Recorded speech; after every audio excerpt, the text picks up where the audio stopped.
Hello students, कैसे हैं आप सब? एंजॉय कर रहे हैं इन वीडियोस को वॉच करना? हम्म। तो चलिए आज हम कार्बन और यौगिक के पाठ को आगे बढ़ाते हैं। पिछली बार हमने कार्बन के बारे में जाना कि वो सहसंयोजी आबंध बनाता है, उसकी परमाणु संख्या 6 है ना। और वो 4 इलेक्ट्रॉन ना लूज़ कर सकता है, ना गेन, ना किसी से ले सकता है। और वो कैसे आबंध बनाता है? सहसंयोजी। याद आया आपको? पिछली हमने वीडियो में और पिछली वर्कशीट में ये जाना था। आज हम जानेंगे कि कार्बन के या किसी भी तत्व के ना कई रूप होते हैं।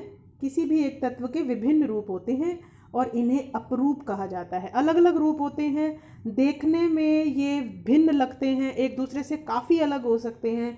इनके भौतिक गुण धर्म भिन्न होते हैं, लेकिन रासायनिक रूप से ये एक जैसे होते हैं। जैसे आज हमने कार्बन के अपरूप की बात करनी है तो हम ग्रेफाइट और हीरे की बात करेंगे।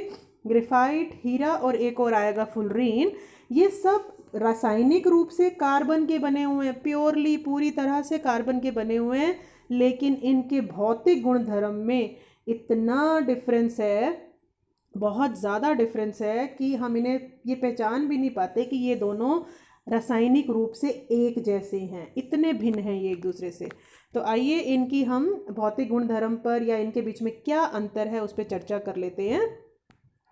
ग्रेफाइट की संरचना की बात करते हैं तो ये एक दूसरे के ऊपर व्यवस्थित षटकोणीय इनकी संरचना है, षटकोण जैसी। ये मैं अभी आपको इलैबोरेट करूंगी, समझाऊंगी। और हीरे की जो है वो दृढ़, बिल्कुल रिजिड, हार्ड सा, त्रिआयामी, 3 डायमेंशनल, जिसे आप 3D बोलते हैं, इस तरह की संरचना है। आबंध की बात करें तो ग्रेफाइट में कार्बन का प्रत्येक परमाणु कार्बन के 3 अन्य परमाणुओं के साथ जुड़ा हुआ होता है, जबकि हीरे में कार्बन का प्रत्येक परमाणु कार्बन के 4 अन्य परमाणुओं के साथ आबंधित होता है। यानी कि यहाँ पर कार्बन जो है वो 4 और कार्बन से जुड़ा है, और यहाँ ग्रेफाइट में ये सिर्फ 3 कार्बन से और जुड़ा है। इस तरह से यहाँ ये 4 से जुड़ा है और यहाँ पर ये सिर्फ 3 से जुड़ा है, ये 4 से जुड़ा है। तो इसकी वजह से ही यही जो ये जुड़ना है कि हीरा जो है ये 4 से जुड़ रहा है, ग्रेफाइट में हर कार्बन 3 और कार्बन से जुड़ रहा है। इसी की वजह से ही इनकी संरचना में, इनके भौतिक गुणधर्मों में बहुत अंतर आ जाता है। अब हम चौथा अंतर देखते हैं कि ये चिकना और फिसलनशील है। इसी वजह से बेटा ये स्नेहक और पेंसिल का लेड, जो आप पेंसिल इस्तेमाल करते हैं उसका लेड ग्रेफाइट का बना होता है। और स्नेहक का मतलब होता है जो मशीन के पुर्जे आपस में इस्तेमाल करते करते घिसने लगते हैं, तो उनके बीच में थोड़ी सी चिकनाई पैदा करने के लिए लुब्रिकेंट की तरह ये काम करता है। और हीरे का तो आपको पता ही है कि चमकदार होता है तो आभूषणों में, और ये इतना हार्ड, इतना कठोर है कि ये काटने के उपकरण के लिए, हीरे को काटने के लिए भी हीरा चाहिए होता है। और कई इंडस्ट्रीज़ में, कई उद्योगों में हीरा यूज़ होता है काटने के उपकरण के रूप में, इतना हार्ड होता है ये। दूसरी बात, ये जो ग्रेफाइट है ये विद्युत का सुचालक है और हीरा जो है ये कुचालक है। अब ये फिसलनशील क्यों है, सुचालक क्यों है, और इसकी ये संरचना षटकोणीय क्यों है? हीरे की संरचना त्रिआयामी है, ये कठोर है, ये कुचालक है। इन सब का जो उत्तर है कि ऐसा क्यों है, ये इनकी संरचना में छुपा हुआ है जो ये आपको दी हुई है। अब हम इनके बारे में डिटेल में और इनकी संरचनाओं को समझते हैं। तो सबसे पहले हम यहाँ पर हीरे की संरचना देखते हैं कि हीरे में आप ये देखिए, ये जो ऑरेंज कलर का आपको एक सर्कल दिखाया हुआ है, ये एक कार्बन का परमाणु है। ये ऊपर की तरफ यहाँ देखिए, ये सॉरी, एक ये सी से जुड़ा हुआ है, ये भी सी है, ये बीच वाला भी सी है, ठीक है। और ये जो साइड में आपको दिखाई दे रहे हैं और एक ये नीचे जा रहा है, ये सब सी हैं। अगर मैं इसको यहाँ पर सिर्फ इस तरह से थोड़ा बड़ा करके दिखाऊं तो ये इस तरह की संरचना बनेगी। अब ये जो है ये फिर से अब आगे ये एक ऊपर और एक ये नीचे, दो दो सी, इस तरह से ये जुड़ता जाएगा और एक सी और नीचे की तरफ चला जाएगा। फिर ये भी अपना जो है ये और सी से जुड़ेंगे, ये आपका एक और सी यहाँ आ जाएगा, एक सी यहाँ आ जाएगा। तो इस तरह से करते करते इनके बीच में जो है ये षटकोण जैसी संरचना बन जाती है। सॉरी, त्रिआयामी, 3 डायमेंशनल, त्रिआयामी ये संरचना बन जाती है हीरे में। और कार्बन जो है आपको पता है इसके पास संयोजक इलेक्ट्रॉन्स कितने हैं? 4। तो एक इलेक्ट्रॉन यहाँ वाले कार्बन से यूज हो गया, एक इधर वाले से, एक इधर वाले से और एक इधर वाले से। यानी अगर दोबारा बनाऊं तो ये इसके 4 इलेक्ट्रॉन हैं, एक इधर वाले कार्बन से, एक इधर वाले कार्बन से, एक ऊपर वाले और एक ये नीचे वाले कार्बन से आपस में सह संयोजी आबंध ये बना लेंगे। तो कोई भी इलेक्ट्रॉन खाली नहीं है, कोई भी इलेक्ट्रॉन फ्री नहीं है, स्वतंत्र नहीं है। इसी वजह से ये कुचालक हैं और ये पूरा एक तरह से इतना रिजिड, इतना दृढ़ स्ट्रक्चर बन जाता है कि ये कठोर हो जाता है हीरा। अब हम ग्रेफाइट की संरचना देखते हैं। ग्रेफाइट की संरचना यहाँ आपको ये दिख रही है, ये नीले रंग से, कि एक सी है ये। अब ये इधर भी सी से और इधर भी, ये भी सी के सब परमाणु दिखाए हुए हैं कार्बन के। फिर ये अगर इसकी बात करते हैं ये वाले सी की, तो ये एक ऊपर सी से जुड़ा है, एक इधर वाले सी से जुड़ा है और एक इधर वाले सी से जुड़ा है। अगर हम यहाँ ध्यान से देखें तो एक सी ये हो गया, ये आपका एक सी और एक 2 सी इधर, ठीक है। फिर ये बाद में इधर से और ये इधर से 2 सी यहाँ हो गए, एक सी यहाँ हो गया, फिर एक सी यहाँ हो गया और एक सी इधर हो गया। यानी हर कार्बन सिर्फ 3 ही और कार्बन के परमाणुओं से जुड़ा है, यानी इसके सिर्फ 3 इलेक्ट्रॉन ही यूज हुए, इसके सिर्फ 3 इलेक्ट्रॉन ही यूज हुए, चौथा इलेक्ट्रॉन इसका फ्री हो जाता है। और यही स्वतंत्र इलेक्ट्रॉन होने की वजह से, जो किसी के साथ जुड़ नहीं पाया, आबंध नहीं बना पाया, ये विद्युत के सुचालक होते हैं। और इनकी जो ये संरचना है, ये जो षटकोण जैसी संरचना बनती है, ये इन्हें फिसलन भरा एक संरचना देती है। एक दूसरे के ऊपर इनकी जो ये परतें हैं, ये परतें एक दूसरे के ऊपर फिसल सकती हैं और इसी वजह से ये स्नेहक के रूप में भी काम करते हैं, लुब्रिकेंट्स के रूप में, मशीनों के पुर्जों को सही तरह से चलाने के लिए। एक आपका और यहाँ पर कार्बन का अपरूप है जिसे बोला गया है, अच्छा यहाँ एक चीज़ और पहले हम डिस्कस कर लेते हैं, एक चीज़ और करते हैं।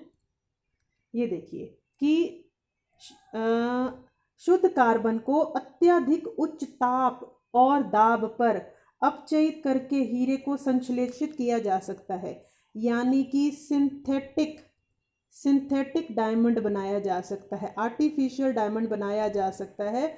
अगर शुद्ध कार्बन है तो उसे अत्यधिक दाब और अत्यधिक ताप पर अपचयित करके संश्लेषित हीरा बनाया जा सकता है।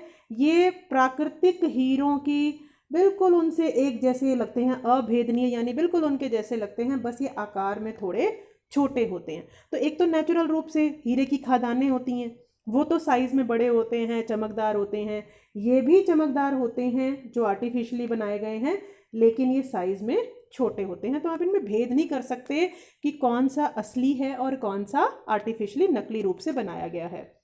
और यहाँ पर एक और अपरूप दिया गया है, इसको ध्यान से देख लीजिए। ये फुटबॉल जैसी जो संरचना है, ये फुटबॉल जैसी जो संरचना यहाँ दिखाई है C60, ये कार्बन के 60 आपस में जुड़े हुए हैं इसमें। जैसे यहाँ तो 3 थे या हीरे में 4 थे, इस तरह से यहाँ पे 60 हैं, 1 2 3 4 5 6, हर कार्बन जो है वो 60 और कार्बन के परमाणुओं से जुड़ा है। ये बकमिंस्टर फुलर नाम के वैज्ञानिक ने इस तरह की संरचना दी थी, इसलिए इस तरह के जो कार्बन के अपरूप हैं उन्हें बकमिंस्टर फुलरीन के नाम से जाना जाता है। और ये स्पेस में इस तरह के यौगिक कार्बन के पाए गए हैं। अब हम देखते हैं कार्बन की सर्वोत्तमुखी, वेरी इंपॉर्टेंट क्वेश्चन, कार्बन की सर्वोत्तमुखी प्रकृति। कि सर्वोत्तमुखी प्रकृति का मतलब क्या है कि बड़ी संख्या में कार्बन जो है वो यौगिक बनाता है। जहाँ मर्जी देख लो आप, भूपटल यानी कि पृथ्वी की सतह पर देख लें, स्पेस में देख लें, पानी में देख लें या जीवों की बॉडीज़ में देख लें, सब जगह कार्बन या उसके यौगिक ही हैं। आपको पता है कार्बन डाइऑक्साइड पौधे लेते हैं, भोजन बनाते हैं, ये भी कार्बन का ही यौगिक है।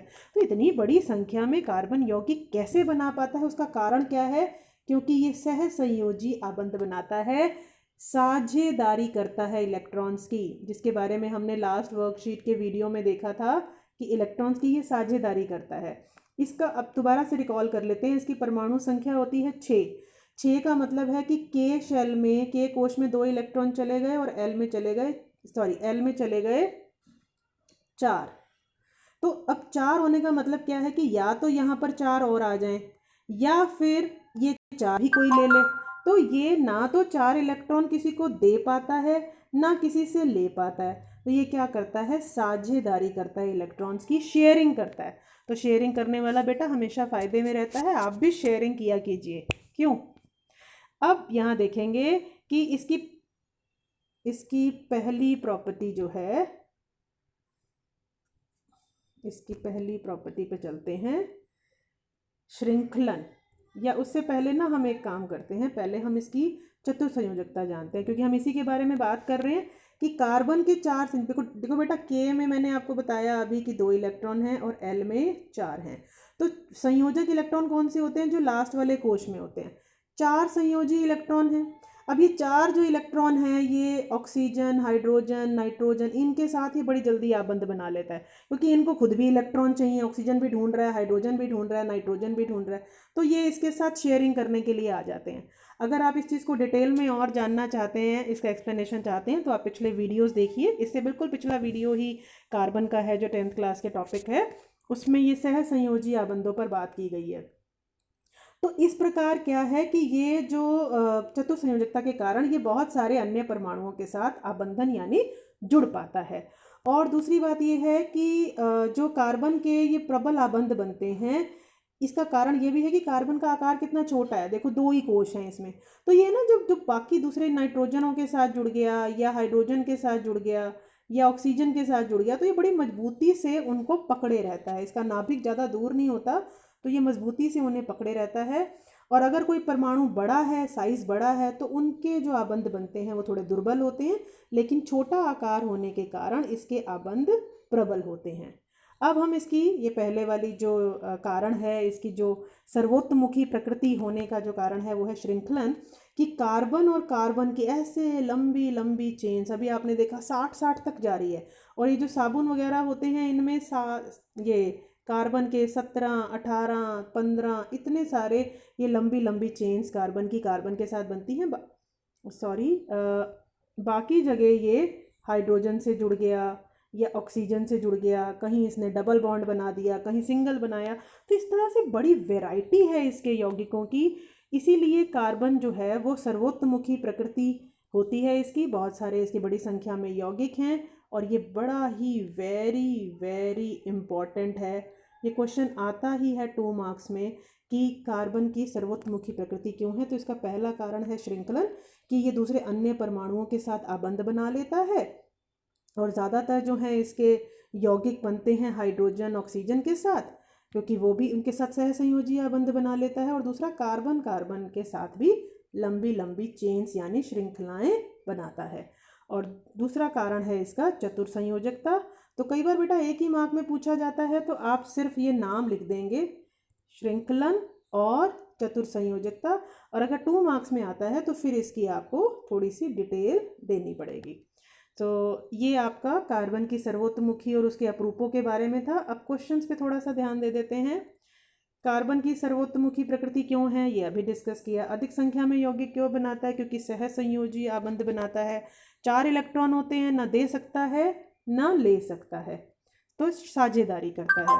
फुलरीन में कार्बन परमाणुओं की न्यूनतम संख्या और उसका आकार बताइए। तो उसका आकार कैसा है, फुटबॉल जैसा, और परमाणुओं की न्यूनतम संख्या जो है वो 60। और एक बच्चा दोनों ओर से पेंसिल छीलकर बैटरी के टर्मिनलों से जोड़ देता है, क्या परिपथ में से विद्युत धारा प्रवाहित करेगी। ये आपने छोटी क्लासेस में भी किया है बेटा। पेंसिल छील दी तो अंदर से क्या निकल आया, ग्रेफाइट निकल आया दोनों तरफ से, है ना, जो उसका लेड होता है ग्रेफाइट का। अब ग्रेफाइट जो है ये विद्युत का सुचालक है, दोनों तरफ उसने जोड़ दिया तारों से, टर्मिनल से, तो डेफिनेटली विद्युत या करंट प्रवाहित करेगा, क्योंकि ग्रेफाइट निकल गया, पेंसिल का लेड ग्रेफाइट का बना होता है और ग्रेफाइट विद्युत का सुचालक है। आपने सिर्फ ये 2 लाइनें इसके कारण में लिखनी है। So this was all about, ये आज की वर्कशीट के बारे में हमने डिस्कस किया। कार्बन बहुत इम्पॉर्टेंट चैप्टर है और काफ़ी लंबा भी है, और इसमें से इस बार आपका कोई पोर्शन डिलीटेड नहीं है, इसे बहुत अच्छे से करेंगे। काफ़ी ज़्यादा वेटेज है इसमें, बहुत सारे क्वेश्चंस आपके एग्ज़ाम में आते हैं। आज का भी जो टॉपिक था ग्रेफाइट और हीरे का, और दूसरा जो है कि कार्बन की सर्वोत्तमुखी प्रकृति, ये भी काफ़ी इम्पॉर्टेंट है। So revise it, submit your worksheet properly on time and do revise it. अपने एग्ज़ाम्स की प्रिपरेशन भी साथ साथ करते रहिए and do watch the videos for proper understanding. And अगर अभी तक आपने इसे सब्सक्राइब नहीं किया है तो subscribe it and share it so that the maximum students can be benefited. So goodbye till the next video. Bye bye.